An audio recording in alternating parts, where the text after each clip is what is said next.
Woken up in this transfer window. Joao Palhinha looks like he's going to sign from Sporting. Andreas Pereira's coming in from Manchester United, and it looks like Kevin Mbabu's kind of starting to pick up pace as well. And if I was a Fulham fan, I'd be really confident of staying up this season if these kind of transfers come off. I think Marco Silva's a very underrated manager.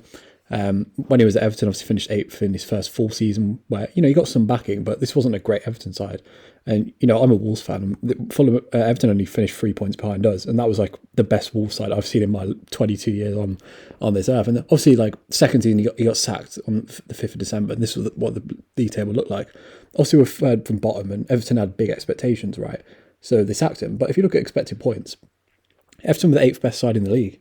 And look, I'm not saying Marco Silva was incredible in that second season, but I think Everton were unlucky, and I think he's got a bad reputation, Marco Silva, because of that drop off. And obviously match that with Fulham's kind of yo-yo status over the last few years, and some idiotic appointments in Ranieri and stuff. I think people have this notion that Fulham are just going to get relegated straight away. But Joao Palhinha, Andreas Pereira, and especially Kevin Mbabu, I think they're really three good signings. Joao Palhinha this is a guy who's playing Champions League football this season. These are his Champions League numbers on FBref, and I'm not saying Joao Palhinha is the perfect DM. Obviously, otherwise he wouldn't be going to Fulham. But this is a guy. I don't think staying in the Premier League is that hard, or it's as hard as people make out. Especially when you're the team coming up from the Championship with the most resources. This is the Fulham side. When you look at Forest and Bournemouth, they shit on them in terms of goal difference, which I think is always a pretty good metric. I know Bournemouth kind of closed the gap, but that's just because Fulham kind of took their foot off the gas. I think Fulham are fine, and look, of course this Fulham squad needs work. I still think there's obvious. Matt Rodat will probably get ditched out. You need a DM to play next to Harrison Reed, and probably need to replace Fabio Carvalho. But I don't think this Fulham squad's that far away from staying in the league pretty comfortably. Joao Palhinha is a guy top 1 percentile in all. This is all Champions League midfielders, by the way. Top 1 percentile for pressures. Good tackle and interception numbers around 4 in the Champions League again at a high level. Obviously not. His on the ball numbers are never going to be great because he's playing for in the context of the Champions League. Obviously, a smaller club.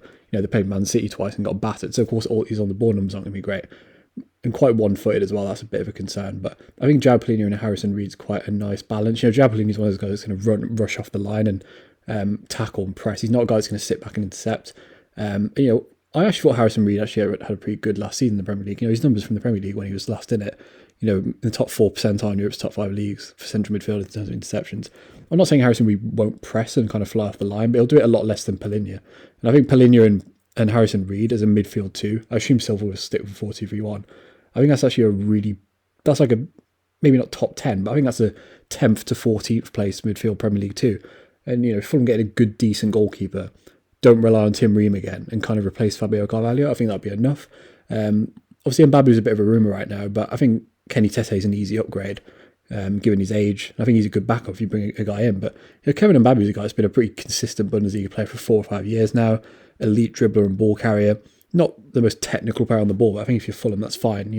This isn't Kevin Mbabu joining a ball-dominant side. So the guy in his prime is playing in the top 5 league, speaks the language, obviously came through the Newcastle Academy. FBref thinks he profiles him most like Marc Cucurella, which is, I think, a pretty good compliment. And in pretty high percentiles for all defensive stats. I think Kevin Mbabu just probably a guy that could get a better move than Fulham. I don't mean that in an insulting way. Andreas Pereira is a bit of a weird one. Obviously, he's been in Flamengo recently in Brazil. No idea what he's done there, to be honest. But this is a guy. Andreas Pereira's got a weird reputation of being terrible, and I kind of understand why. But he's had decent loan spells before at Granada and Valencia. It's a low. I think it was 8 million, right? 10 million euros, so about 8 million quid. I think that's worth a punt.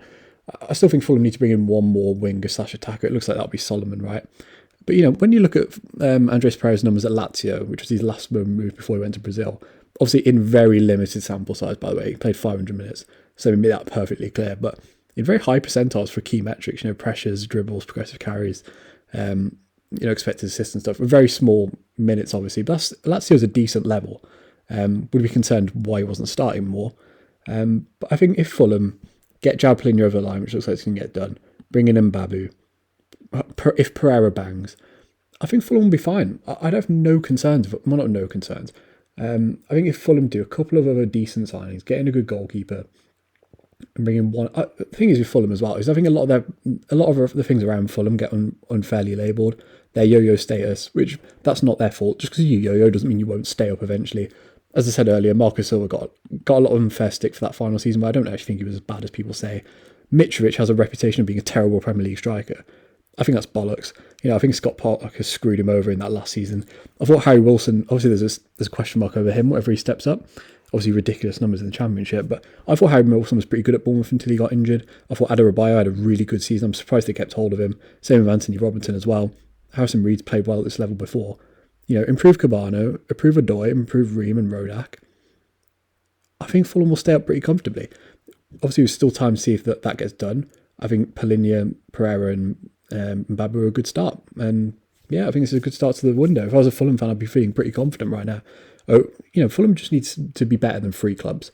Right now, they're in a better position than Forest and Bournemouth. And so that means all they have to rely on is one of like Southampton or Palace or something to have a down season. I'd be really confident as a Fulham fan. I think this is a really good start to the window for Fulham. If you enjoyed the video, subscribe to the channel, like the video, and yeah, peace.